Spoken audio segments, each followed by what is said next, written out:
in the session yesterday.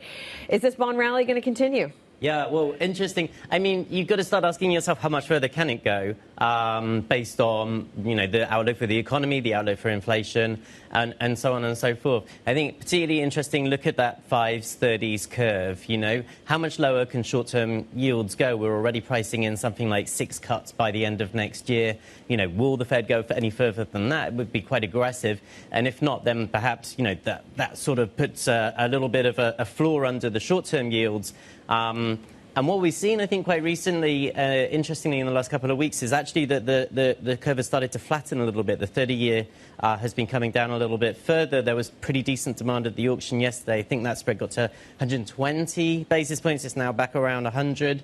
We've got PIMCO saying, maybe that trade has gone far enough for now. It's performed really strongly. And so, perhaps the back end of the yield curve can perform a little bit stronger, but short-term interest rates are going to stay a little bit more rigid from here. We've been debating why PIMCO are doing that, which is an interesting debate, but we can't go down that rabbit hole right now. At the moment, you've got a bid on bonds and you've got a bid on equities. There's a possibility of a US recession. The labour market is weakening, I understand. And you've basically got bad news being good news. The Fed's going to cut rates. It's all good.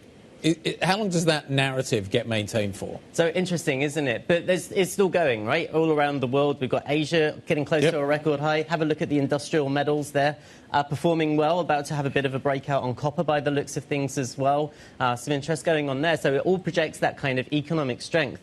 And the people that I'm talking to around the city this week are sort of saying, there's still lots of cash to be allocated. People want to buy US equities. They want to buy European equities. They want to buy emerging market equities. They want to buy everything. Do they want to buy it? They want to buy bonds. They don't mind buying bonds. They want to buy liquid alternatives. They're happy buying pretty much everything. Maybe not US Treasuries. There's cash to be deployed, basically.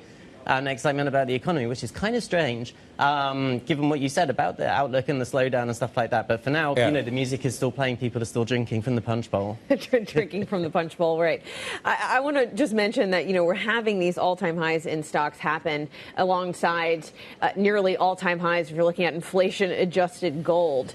Surely that is telling you something to worry about. Well, I think that tells you people are a bit worried about currencies in general and the debasement of currencies, and so people like gold as an alternative. Yes, it's been performing very strongly. There's central banks are buying. There's limited supply out there, and people are using it as a little bit of a protection in case of anything else out there. And like I said, there's lots of money to deploy. People are liking to put it in all different ways. But if you think that the dollar is going to weaken, or you think that your domestic currency is going to weaken, then maybe you don't want to hold that so much relative to gold. Okay.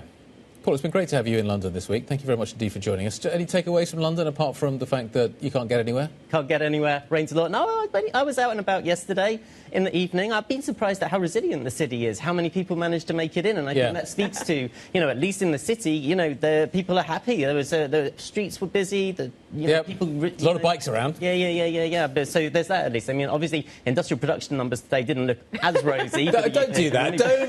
It's Friday. We're not going to pour any rain on this parade. Paul Dobson, very nice to see you. Thank you very much indeed.